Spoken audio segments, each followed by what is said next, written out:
waxtaanee li nga xamante ni moom mooy li gën a fës ci ëttu yéene kaay bu ñu fa jugee waxtaanee nag sepp si yenn ci lu gën a fës démb bokk na si conseil constitutionnel bi nga xamante ni rendre na décision am ginnaaw recours bi nga xamante ni président de la république defoon na ko ci révision constitutionnelle bi. tigi ni nga ko waxee loolu nag démb la ruus ndax président de la république bi mu leen di saisir ci procédure d'urgence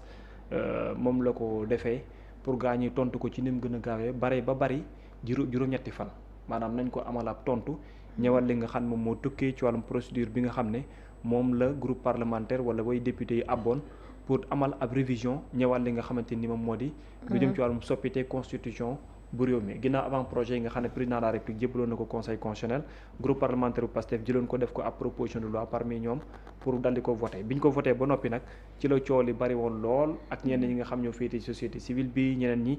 jàppoon ne li ni mel daal violation la ñëwal li nga xam moom moo tukkee ci wàllum texte yi te ne nañ beneen bi aussi dañoo bëgg a yàqal li nga xam moo di sart ndey réew mi dugal ci yoo xamante ni yu dëppul ak mbir yi moom lay doon beneen boo xam ne moom lañ mën a retenir mooy démb la conseil constitutionnel génnee tontu ñëwal li nga xam moo di requête président de la république boobee mu di décision numéro 6C 2026 bi nga xam moom la amal ginnaaw bu mu déclaré li nga xamante ni moo di recevable lu jëm ci wàllum requête bi nga xam ne président de la république déposé na ko maanaam recevable pour dire que président de la république lu mu leen jébbal dañ koo nangu téye ko ba noppi amal ci donc càmbar boo xamante ni dañ ko saytu ci lu yaatoo yaatu dem na ba ci daanaka plus de 29 considérants yoo xamante ni moom lañ ci génnee ba pare doog a amal li nga xam ne moo di décision mais li ci gën a am solo ci jàngat jàpp naa ci benn bi dafay wàcc ñëwal li nga xam moo di requête bi nga xam ne la ñu déposé woon lépp loo xamante ni moo ko ëmb ba ci la nga xam daanaka moo di procédure gi ni mel ak la nga xam moo ci bokkee deuxième considérant bi boo koy xool conseil constitutionnel bi nga xamante ni moo di membre yi ko composé mooy sur la composition ñi nga xam ne ñoom la donc démb nekkoon nañ au complet loolu également aussi c'est à souligner ndax 7 sages yi seen jëm bopp ñoom ñoo décidé par rapport ak loolu si wàllum compétence bi mu di lay jëm ci wàllum considérant 3 bi ñoom ci lañ xamle que ne ñoom maanaam recevoir nañ li nga xam daanaka moom moo di mbiri ba pare conclure également aussi incompétence bi nga xam daanaka ñu bëree bëri jot nañu ko wax rawatina lu jëm ci wàllum mbiri jàpp na ñoom sont compétents pour mën a àddu ci li ni mel noonu lañ déclaré donc recevable ñëwal li nga xam moo tukkee ci wàllum requête boobu noonu ci considérant 4 bi également aussi ci lañ dellu si waat ci article 92 première constitution mu di loi organique bi nga xamante ni bu 2016 le tiré 23 du 14 juillet 2016 nga xam ne président de la république am na prérogative di mën a saisir li nga xam moo di conseil constitutionnel pour avis ñëwal yenn yi nga xamante ni dafay bàyyeekoo ci pencum ndaw réew mi beneen bi ci tokku tam moo di considérant 5 bi nga xam ne dañ ne contrairement aux prétentions continues ci lu jëm ci wàllu mémoire ak réponse du conseil constitutionnel dafa déclaré wu compétent par rapport li nga xamante ni moo di requête boobu maanaam war na cee mën a addu te war na cee mën a joxe tam li nga xamante ni moom moo di maanaam avis wala war na cee mën a jël sax li nga xam moo di décision ci considérant 6 bi également aussi conseil constitutionnel ginnaaw bu mu déclaré compétent ci la xam ne que ne mën na statuer ñëwal li nga xamante ni moom moo di mbir mi ci la décider également aussi càmbar procédure bi nga xamante ni moom la gaañu amal ñu dal di ko duppee révision foofee ci pencum ndaw réew mi ci wàllum recevabilité bi mooy à travers considérant 7 bi également foofu lañ ko amalee noonu itam lañ càmbaree 9 10 ba presque 29 lépp loo xamante ni moo di l'ensemble des textes yi nga xam ne dafay statuer ci requête gi ñu amaloon ak tamit contenu bi nga xamante ni moom moo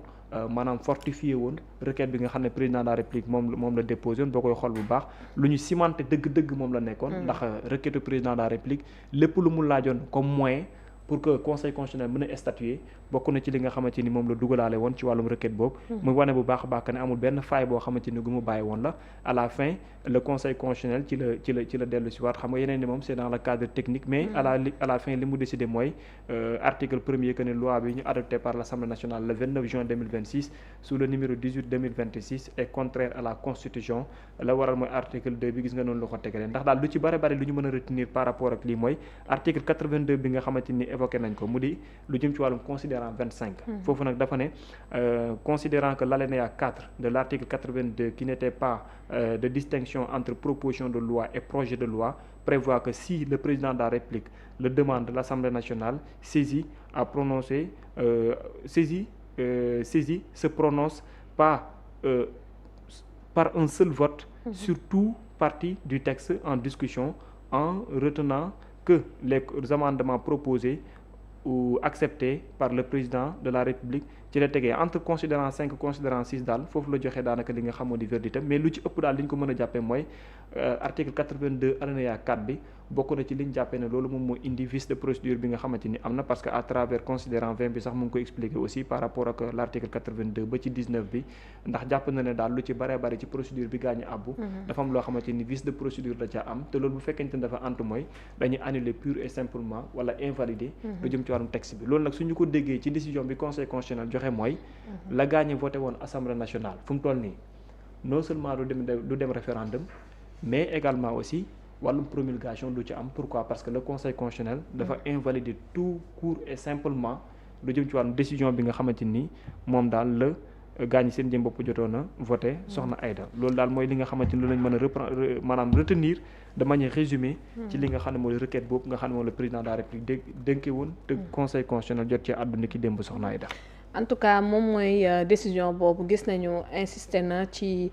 plus de 20 considérants ci point bu njëkk bi jëm ci li nga xamante ne moom moo di aspect finance bi nga xamante ne omettre nañu ko di cadre également ci deuxième point mu di vote bloqué bi donc lan mooy vote bloqué ak financement bu waaye d'accord léegi parce que teniruñ ko en compte te je pense que ne maître Moussa Sarr l'avait souligné déjà bien avant même ñuy yegg ci wàllum réponse conseil constitutionnel et beaucoup de juristes d'ailleurs Mouhamed lan nga jàngat ci décision bi nga xamante ni conseil bi génnee na ko démb. waaw man am naa si jàngat si ñaari wet. benn bi juridiquement beneen bi politiquement. parce que jàpp naa ne du point de vue purement juridique c'est une victoire éclatante du président de la République. Donc une victoire juridique mais quand même un revers politique pour le président de la République. Par rapport aux engagements yi mu jëloon. te moom boo xoolee après moom moo dem ba sàkku lenn ci engagement yooyu parce que booloon na ci leneen loo xam ne ni moom d'accord ci woon que ñu màbbal loolu donc loolu tam c'est un revers politique mais à côté une victoire éclatante du point de vue juridique pour le président Bassirou Diomaye Diakhar Faye mais pour le Pastef un revers juridique parce que li ñu bëggoon ci wàllum yoon amul mais mën nañ wax une victoire politique parce que au moins cela aura servi à yóbbu le président ci benn posture boo xam ne ni dafay obligé lenn lu mu jëloon say engagement devant le peuple mu génnaat si et puis mu assumer ko devant le peuple xam nga boo jàngatee globalement la décision du conseil constitutionnel mu ne wax ne principalement ñaari mbir la si conseil constitutionnel sukkandiku si forme bi balaa muy daaneel mbir mi dans le fond parce que loolu moom ñi nekkul juriste sax xam nañ ko procédure yi moom boo respecté wul procédure yi fond bi taxatul ñuy wax procédure boo ko faussé rek day yóbbaale lépp li jëm ci wàllum fond bi te boo xool le président de la république ci requête bi nga xam te ni moom la defoon ci recours bi mu def yónnee ko conseil constitutionnel boo xool dafa insister ci forme bi ci procédure bi parce que boo xoolee décision bi sax lii Ousmane Sonko ak ay avocat am jàpp moom mooy le conseil constitutionnel dafa doon incompétent ndaxte lépp lu jëm ci wàllum loi constitutionnelle loolu conseil constitutionnel amul compétence di xool ndax une loi constitutionnelle elle-même elle est conforme à la constitution ou pas mais boo xoolee li conseil constitutionnel toon dafa jàpp ne mbir mi procédure yi lay xool procédure d'adaptation yi les conditions ni nga ko adopté ak lépp loo xam ne nii def ko ci laal comme ni nga ko waxee ci considérant 5 bi di wax ne que li muy def rek moom mooy vérifier le respect des conditions d'adoption d'approbation de la régularité aussi de la procédure suivi des limites temporelles loolu ñu teg mais li mu wax mooy fii mu limité wu rek mooy procédures yi ak conditions d'adoption yi nga xam te ni d'approbation yi nga xam te ne moom loi def moom lañ ko jaarale ci Assemblée nationale pour mën a wax ndax jaar na yoon am jaaru yoon mu am na ñaar mbir yoo xam ne ni dafa taxaw muy les charges nouvelles bi nga xam ne ni bokkoon na ci ligne de défense bu maître Moussa Sarr à l'Assemblée nationale parce que bi mu waxee charge nouvelle la réponse qui lui avait été servie mooy ñun yokkuñu ay charges parce que sept magistrats ñoo nekkoon fee wala 7 sages ñoom ñoo nekk conseil constitutionnel on maintient le même nombre mais maître Moussa Sarr wax na leen ko à l'Assemblée nationale nee na leen le seul fait que nga maintenir le même nombre de magistrats wala de sages ñu leen mën a tuddee loolu rek doyul parce que le fait que nga yokk ay compétences yokku cere doolu ñeex mën na recourir yeneen compétences yoo xam dañ koy soxla le personnel les besoins matériels ak yooyu kon 7 magistrats rek doyul loolu ça avait été un argument du ministre de la justice beneen bi aussi le vote bloqué. Vote bloqué bi nag interprétation amoon na si. mais dem boo liiree conseil constitutionnel en résumé li mu wax président assemblée nationale li mu ko wax mooy on ne distingue pas là où la loi ne distingue pas. xam nga le président de l'assemblée nationale dafa jàpp ne le vote bloqué mën nañ koo wax bu nekkee ne c'est un projet de loi mooy loo xam ne nii dafa bawoo ci gouvernement bi kon gouvernement bi moom moo indi mbiram bu ñëwee ne vote bloqué laa ci saaku foofu faaw ñu nangul ko. en revanche bu nekkee proposition de loi comme dafa bawoo ci député yi kon loolu du yëfu gouvernement yëfu député yi kon war na ci am sanction boobu ça c'est l'entendement du président de l'assemblée nationale. mais conseil constitutionnel nee na ko sëgëm constitution bi waxul préciser wul projet de loi proposition de loi dès lors kon dañuy jàpp ne saa yi su ko président bëggee wala le gouvernement bu bëggee vote bloqué la ñuy def. léegi nag li ci jàngatee mooy am na kon lu bees lu jët bon xam lu bees laa ko mën a tuddee du lu bees parce que mu fi yoon kon li muy tekki mooy sama déggin mooy ëllëg ak lu député yi mën a sumb bu nekkee révision constitutionnelle la président de la République am na benn arme bu redoutable boo xam ne ni moom lay màbbalee mbiri mooy ay amendement am lay indi ne vote bloqué mooy ay amendement am kese gouvernement bi kese la ñuy jël en compte yeneen yëpp dañ koy dàq vote bloqué. comme mu baax comme ñu bañ a d'accord. comme d'accord assemblée d'accord bañ a d'accord vote bloqué li gouvernement bëgg loolu rek ay nekk ci loi bi. ni mu ko bëggee noonu lay amee loolu ça veut dire quoi ça veut dire ëllëg lépp lu Pastef am bu amoon 165 députés yi tamit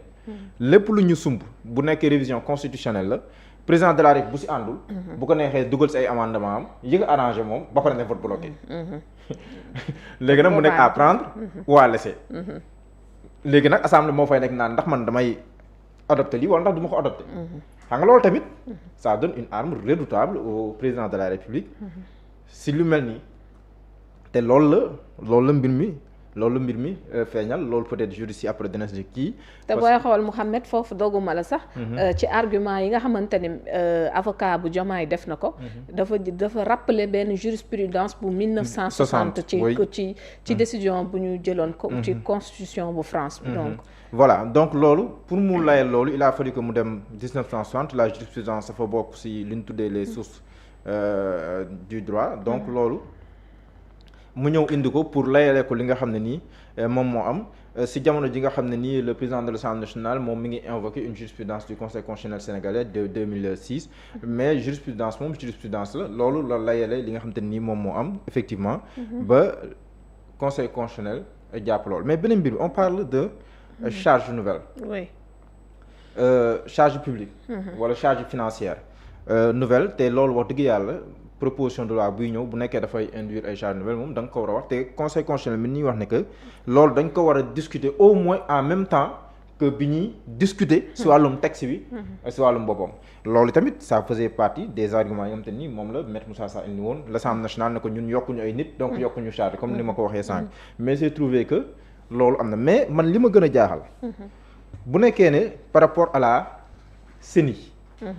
parce que ñaar yooyu leen ciblé principalement mooy la CENI et la Cour constitutionnelle mais am na si benn boo xam ne nii c'est passé inaperçu mais boobu tam dafa indi ay charges nouvelles yoo xam ne nii man boobu daf maa échappé woon mooy loo xam ne ni peut-être que li ma gisul kii bi la mooy considérant 20 bi loo xam dafa laal sax mbirum famille ak mbirum kër mooy fi mu waxee ne considérant que la proposition de loi attaquée crée des charges publiques notamment en ses articles 20 cité ko relatifs respectivement à l'origine à l'organe unique de charge de gestion des élections mooy mbirum CENI bi ak li nga xam te nii moom mooy voilà fii nii l'adoption des dispositions des alinéas 3 et 4 de l'article 17 de la loi bi nga xam te ni moom lañ voté keroog contenu dans l'article 2 de la loi attaquée mooy loi bi ñu voté keroog qui crée de nouvelles obligations pour l'État du Sénégal au profit des enfants et des familles. man nag boobu ma échappé woon. voilà de nouvelles obligations pour l'État au profit des enfants et des familles. man nag maa ngi jàppoon na ne CENI bi la ak Cour constitutionnelle bi. mais ndekete am na lu ñu dugal ci loi loo xam ne nii. dafay yokk ay wareef bawoo ci État du Sénégal jëm ci xale yi. ak njaboot yi nécessitant des moyens humains et matériels mooy lu mën a wax sànq mooy ay nit yoo xam ne da nga leen jël ñuy liggéey waaye tamit ay jumtukaay yoo xam ne aussi daf koy laaj te loolu tamit dafay entraîner des charges publique nouvelle loolu mi ngi ci considérant 20 bi léegi nag foofu nag la li maître Abdoulaye Ndiaye wax di pertinent we consultation. est-ce que dafa ne est-ce que Pastef ñu ngay waxtaan ak seen avocat non est-ce que waxul sax pourquoi. waaw pourquoi Pastef ne consulte pas ses avocats loolu laaj la mais man gëm naa ne Pastef am na juristes yu ñuy waxtaanal le président de la commission des lois et les avocats maître Abdoulaye Tall am na yeneen avocat est-ce que ça suffit Amadou Ba Amadou Ba il n'est pas avocat mais il est juriste bien que nag moom moo porté woon la loi sur l'interprétation mais est-ce que ça suffit ak moom yooyu amoon mu dem conseil constitutionnel di perte bu métti boobu moom ñun ñi man mi nekkul juriste sax xam naa ne moom mbirum tàndu ceeb moom loolu du jàll te pourtant layal na ko fu nekk rek mais fi mu fii pertinence li met Abdoulaye Ndiaye wax mooy xam nga bu nekkee lee sax débat la mais lii nga xam dafa laal ay mbirum njaboot ak ay nouvelles obligations ci état du Sénégal envers les enfants et les familles mais loolu quand même est-ce que ça devrait passer inaperçu dans les normes non d'autant plus que maître Moussa Sarr wax na leen loolu maître Moussa Sarr nekkul fii la ko njëkkee wax commission la leen ko wax en commission la leen indil charge nouvelle mu ñëwaat en plénière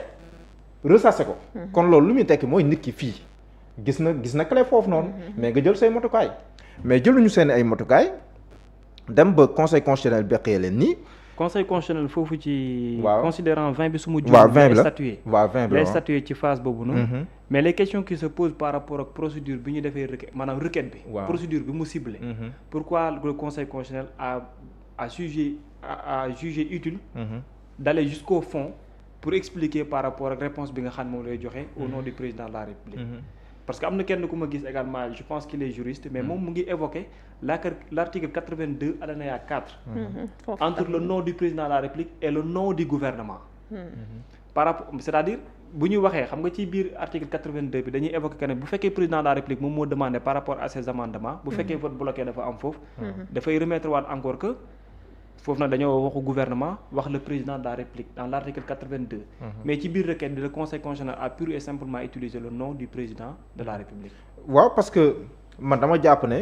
ça revient au même quoi parce que gouvernement égal le ministre de la justice keroog bi mu ñëwee égal président de la République le ministre de la justice keroog bu ñu déggee maître Moussa Sarr waxul waxi boppam président nee na oui si français bi le président pense même dans son discours en français le président estime que le président nangam si wolof mu ne lii président nee na président lii ñun ñi d'accord nañ si donc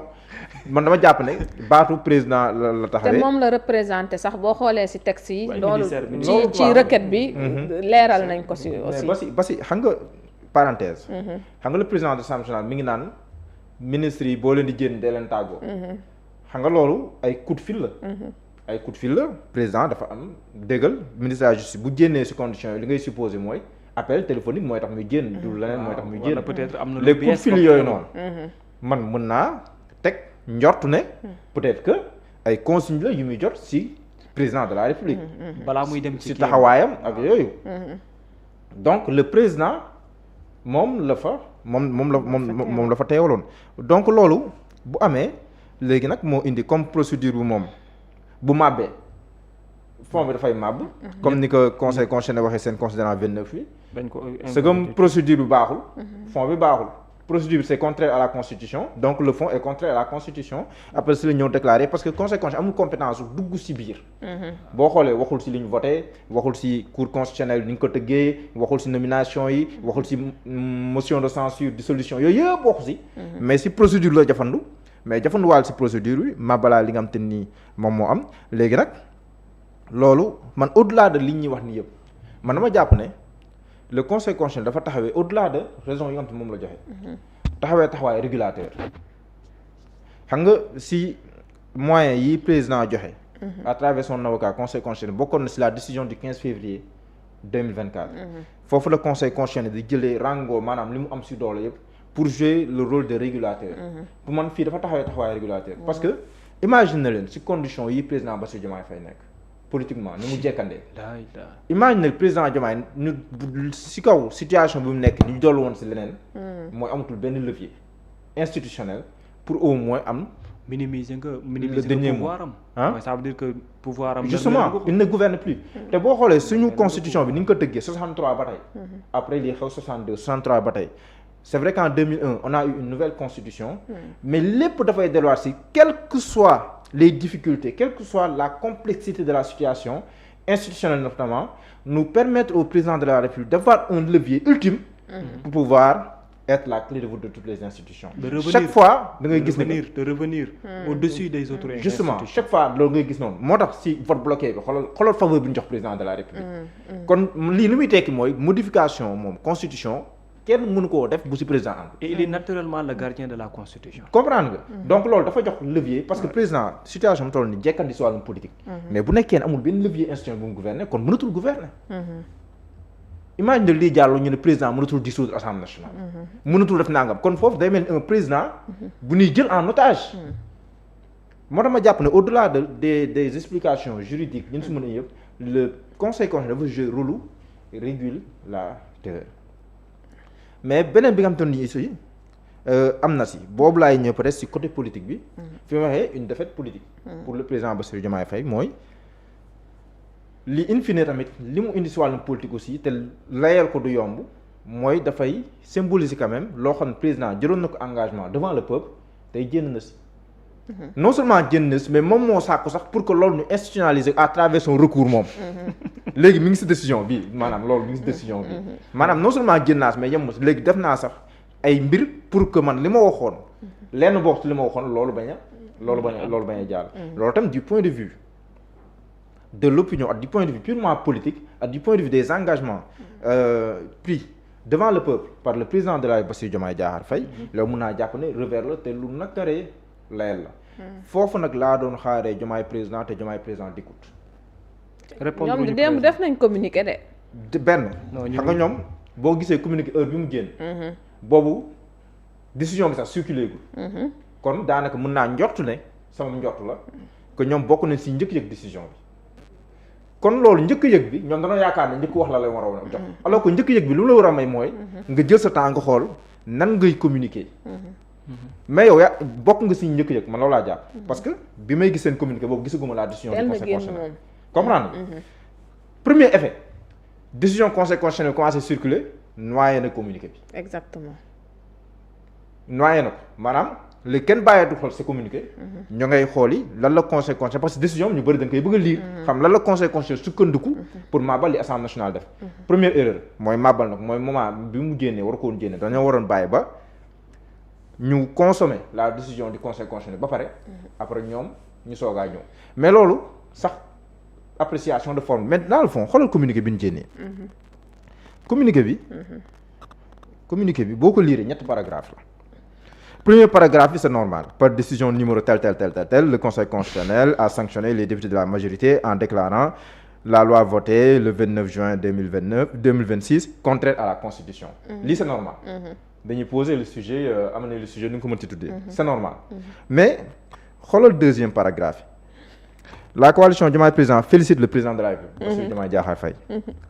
Gardien de la Constitution, Bassirou Diomaye Diakhar Faye. Pour sa démarche démocratique, Bassirou Diomaye Diakhar Faye et salue sa détermination à défendre la Constitution et à faire respecter la loi dans notre pays Bassirou Diomaye Diakhar Faye lépp day delluwaat ci président de la République loolu mooy deuxième paragraphe troisième paragraphe la coalition Diomaye Président encourage le président de la République Bassirou Diomaye Diakhar Faye à poursuivre sereinement la finalisation des consultations sur les réformes en cours en vue de consolider la démocratie peut-être démocratie boobu sax leen delloo askan wi peut-être mais lépp day delloo président Bassirou Diomaye Faye ba pare cette troisième phrase à poursuivre sereinement la finalisation des consultations en cours des consultations sur les réformes en cours mais fii ban réforme moo fi nekk en cours il n'y a pas de réforme en cours soit président dafay def consultation après ñu entamer yeneen réforme soit dañuy def ay réformes après ñuy waxtaan a posteriori mais amul sax mais mënoo réformer di waxtaan maanaam réforme en cours mënoo see waxtaan parce que loolu charrue avant les bœufs la. oui est-ce que comprendre fi may waxee waxtaanee ba déggoo. soit dañuy waxtaan ba déggoo. waaw te loolu amoon na ba pare. oui consultation yi moo jiitu woon nii ñu gis. moo jiitu woon loolu kon amoon na ba pare. léegi nag bu nekkee dañoo war a waxtaanaat pour man la formulation elle est impropre. mais maanaam réforme en cours mënoo see waxtaan encore mooy il n'y a pas de réforme en cours fu mu toll nii. li nekkoon réforme en cours loolu tàbbi na géej. mooy avant projet yi. mooy loolu mooy li Pastef def. te tàbbi na géej. réforme en cours amu fi. est-ce que du avant projet bi càqutee fii ak li ci président naaloon ñoom loolu lañ jàpp ni mooy réforme yi loolu nekkagul réforme loolu projet de réforme la avant projet sax la tudd kon projet de réforme la kon loolu mën na si waxtaan donc ce n'est pas encore une réforme en cours parce que réforme en cours li muy tekki mooy yaa ngi koy doxal wala tàmbali nga koo doxal mais président Diomaye tàmbalewul dara amagul réforme vraiment amagul Pastef de moo initié ni réforme en cours oui kon nooy encourager le président à poursuivre les consultations sur les réformes en cours non encourager rek le président pour que mu entamé waat ay réformes plus larges en vue d'initier d'autres réformes oui dañ koo paraxee daal justement moo tax ma ne teel a jot xibaar bi nekk woon pour teel a wax teel a jot xibaar bi c'était pour nga toog nga waxtaan nga xool ban angle de tir ngay kii pour mën a boo jëndee communiquer rek aspect bi ma wax sànq si deuxième aspect bi mooy fi ñuy duutee baaraam président Diomaye Faye si wàllum politique ak si wàllum engagement yi mu jëloon devant le peuple léegi la pour man la vocation wala le rôle de Diomaye président moo nekkoon nag côté boobu noonu mu wutu fa président de la République wax na que le président de la République nekkul kuy renier ay engagement am mais le président de la République dafay nekk koo xam ne nii dafa soucieux de la stabilité du pays ak du dialogue ay valeurs du dialogue yooyu ba moo tax lépp lu mu nag donte ne sax moom yéenam la waaye daf si waxtaan ak ñëpp ndaxte c'est un président de la République bu njabooti ñëpp xam nga le président de la République il doit être présenté comme une source d'assurance une source d'espoir une source de sécurité maanaam mais ñoom da ngay gis ne lépp dafay jëlaat le président gardien de la constitution félicite le président personnalisation boobu président doon wax ñu koy gis feneen mais ñu dem c'est une personnalisation à outrance te après c'est superfétatoire njëriñ li boo koy xool maanaam communiqué boo koy lire sens bi bëriwut c'est 3 paragraphes mais après loo aussi retenir yow bon victoire pour crier victoire quoi bon loolu comme noonu nañ yem ci premier paragraphe rek parce que premier paragraphe loolu wax conseil constitutionnel dañu dogal wala nga kañ la démocratie parce que li ci heure xam nga mooy lan soxna Aïda mooy li mu wane mooy le Sénégal est un état de droit ñoom sax seen communiqué li mu wane li Sénégal a des institutions fortes li mu wane tam seen mbégte bi ñu wane xam nga la lay wane même le président de la République am woon certitude que si lii conseil constitutionnel génne comme dogal alors que loolu dafa bokk si mandargal yi ñuy mandargalee les états de droit mooy l'imprévisibilité des décisions de justice même le président de la République amu woon yaqin à 100% que lii décision bi lay génne loolu li muy wane mooy ñii nekk di àtte ñu libre lañu même bu nekkee aussi am na si loo xam ne bu jàlloon aussi si loi bi cour constitutionnelle la ñuy dégg tey loolu tamit bon ce sont des choses qui sont là c'est vrai que nag waa parce que nee nañ ñoom ça ne les génère pas que les mêmes juges qui sont au conseil constitutionnel soient reconduits à la cour constitutionnelle mais est-ce que si même cas de figure boobu noonu la ñuy nekk mais pour man fii ma doon xaaree Diomaye président dëggantaan mooy présenter le président de la République comme qui assuré par rapport wala qui rassure par rapport au peuple parce que il faut ñu sóoraale peuple bi parler mooy du président wala soo koy wax nga koy mettre en corrélation avec le peuple parce que in fine peuple moo am solo te le président de la République il travaille pour le peuple sénégalais le peuple sénégalais moom moo ko teg fi mu nekk donc bu nekkee ne mun ñoo bañ a dellu ci président saa suñu delloo ci président na nekk en corrélation avec le peuple pour bañ a couper le contact entre le président de la République et le peuple pour inscrire toutes les actions du président de la République par rapport aux intérêts du peuple man loolu laay xaar ci communiqué bu munti doon ba pare tamit ci engagement président ñu gis ay leeral wax na ko du reniement c'est vrai que nag il faut des arguments solides pour leeral ko mais war na mën a nekk ñu leeral ne mbir mi ce n'est pas en réalité un reniement mais c'est juste cela témoigne de la volonté du président de la République de s'ouvrir de dialoguer d'être fidèle à la tradition du pays ak yooyu dafay am solo di delluwaat ci réew mi mais moo gën lépp di delluwaat ci président après rotage la man dama gis ne communiqué mais est-ce que du président tam lu mu soxla rek lañ koy def mooy ku koy kañ. ku koy kañ président ñu wan ko ne c'est toi le président de la République. Bassirou Diomaye Diakhar Faye. mais soxna Aïda bu nekkee loolu la problème am na. le 2 avril kan moo taxaw ñëpp taxaw ñu ràngalu lii réew mi am si lu gën a cher conseil constitutionnel taxaw le président Badio Camara yàlla na ko yàlla yërëm gën a yokk yërmande si moom. ñooñu ñëpp ñu taxaw ñu kañ la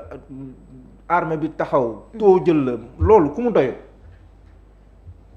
loolu maanaam le fait que maanaam prise de maanaam fonction boobu noonu ngay defee investiture boobu ñu lay en tant que président de la République mais loolu li lay tekki. mais président de la République Mouhamed bul fàttali ko jotale ak waa Pastef mooy.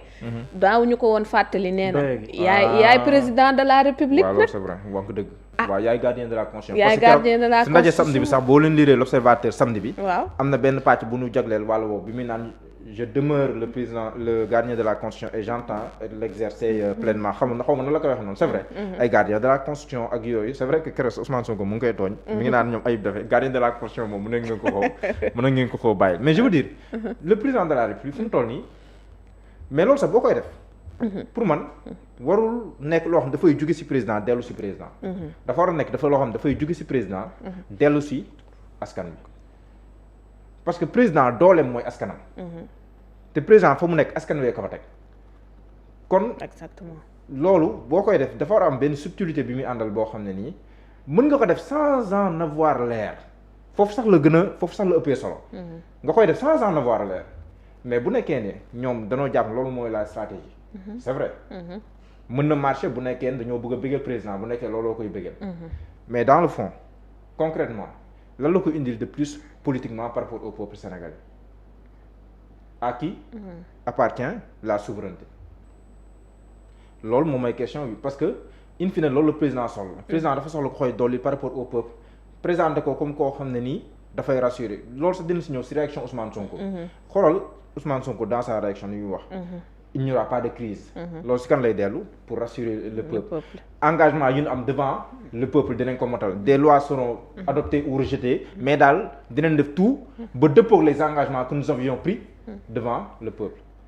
président Diomaye balaa muy jot ak waa Pastef discours boobu la doon tenir. parce que fàttali naa ko mooy communiqué boobu mu teniroon bii waa Benno Bokk Yaakaar bañee màbbal conseil économique social et environnemental ak HCCT.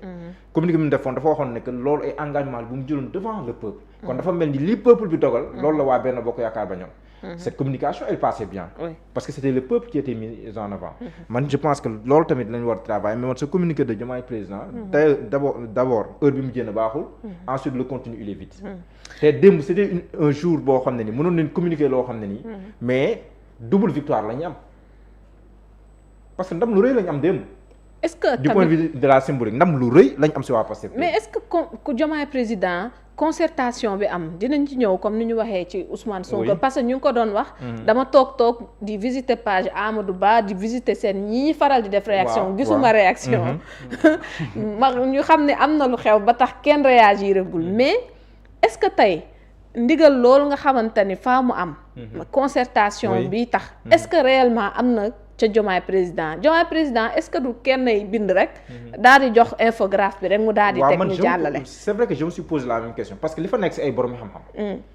ñi fa nekk si borom man li may wax nii. ñoom maître Tina nga fa. ñoom Abdoulaye Tina ngi fa. oui docteur Abdourahmane Diouf mi yor wàllum communication bi. ngi fa. ñi fa nekk si ay borom xam-xam mais ay borom xam-xam yu mag ñoo fa nekk. ñu am jaar-jaar si wàllum politique mais. mën na am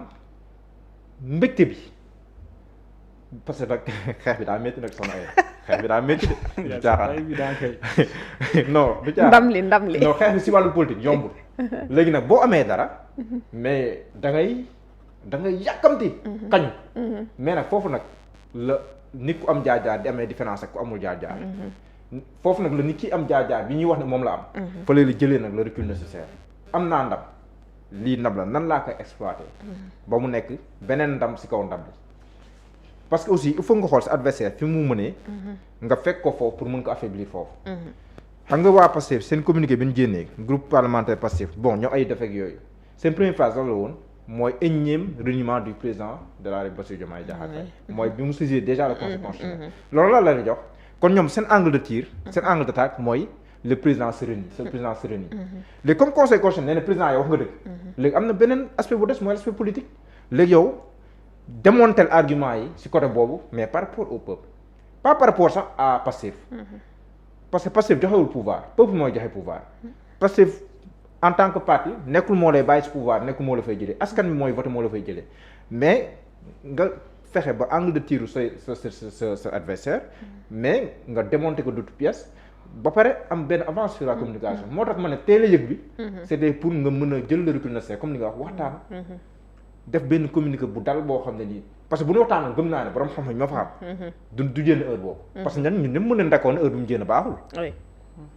parce que balaa décision bi di génn. ñoom ñu génnee seen communiqué. waaw le léegi nag si diggante bi décision bi commencé circuler léegi yow da nga fay bàyyi décision ba. on ne parlait plus de leur communiqué. moo tax c'est presque inaperçu. mais mën na am comme li nga wax bon peut-être sag bi aussi parce que benn bii la boo xam à la 90e minute. mais gars yi noo def ni jubilé. mais jubilé baax na mais bu si simi sa yére carton jaune dala si fekk.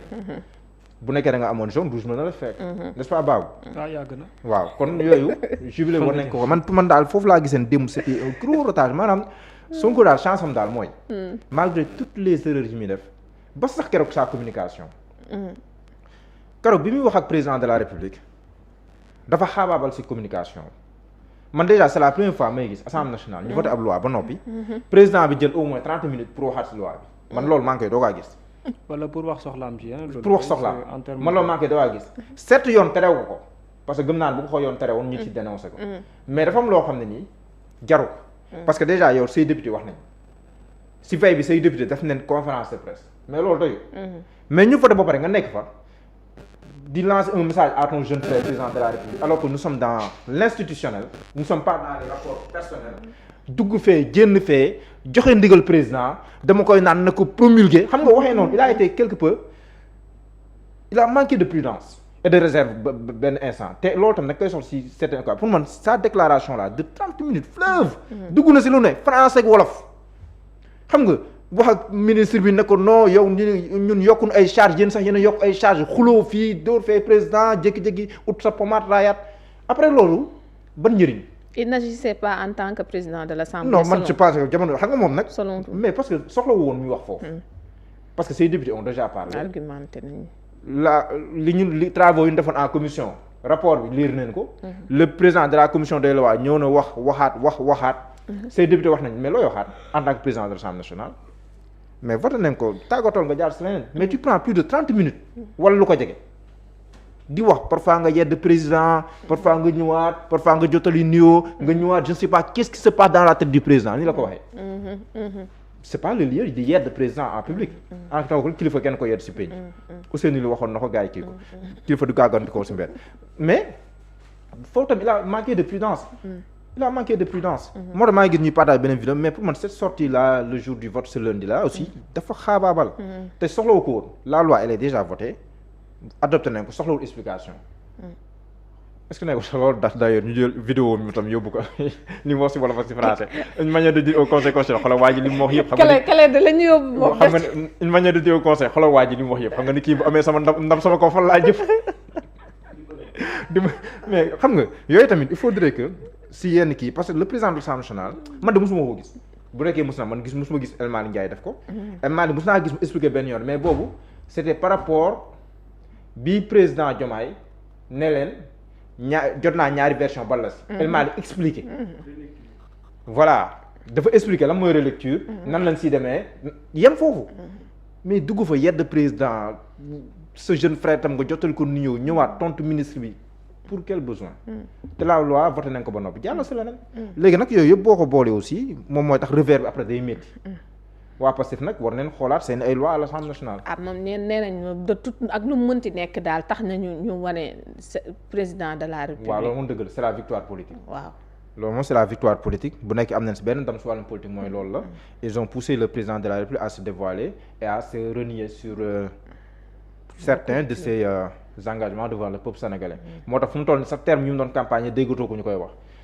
yu bëree bëri ñu doon campagne déggatoo ko ñu koy wax nekkatuñ sax ci chapitre yooyu. nekkatuñ sax ci registre yooyu. loolu peut-être mais loolu tam boo ko boolee di am ndam nag ci kanamu ëttu àttekaay yi. dafay am solo. waa léegi naka nañ war a def je pense que ñoom nguuru buuba nga fa. en tant que constitutionnaliste. Sidi Alpha Ndiaye et ces avocats là yu Pastef fii léegi maanaam impliqué leen ci liggéey bi kon day war. mais loolu c'était le fort de Pastef. dans l'opposition. Pastef loolu la nekkoon fort léegi bu ñu demee ba accès au pouvoir loolu di leen manqué je pose des questions parce que man dama gëm ne soxna Aïda benn loi dong moo amoon enjeu majeur pour le Pastef te boobu jàll na. benn kese man li ma gëm. si wàllum politique quoi. benn kese moo amoon un enjeu majeur pour le Pastef et son président te jàll na ba noppi. mooy L29 L30 boobu moom c'était un enjeu majeur te boobu jàll na parce que keroog maa ngi dégg Bira lii rëgguma contribution bi mais bu ko waxee doyloon naa ko. mu ne même le professeur Maïssa Diakhaté mi nga xam ne ni moom mooy xelal fu mu toll président si wàllum yoon. bindoon benn contribution boo xam ne dafa jàpp ne. amnistie bi yóbbaalewul. mbirum diffamation bi. kon sous réserve parce que lii mais jàpp naa ne bu ko Bira waxee noonu la demee. mais kon loolu kon da ngay gën a gis pertinence su. ñu leeral mbirum L29 L30 pour ne pas avoir de surprise. parce que kooku bu la nee tey mooy xelal président. te boobu jàll na. kon yeneen yëpp mun nga koo cons bii bu nekkee atteindre nga l'objectif politique. atteindre nga ko mais nag miin defet baaxul surtout koo xam ne nii miin na defet ba pare saa su amee defet ne maa daan tam loolu problème la parce que boo nangul da ngaa daanu doo xam say faay pour mën a jugaat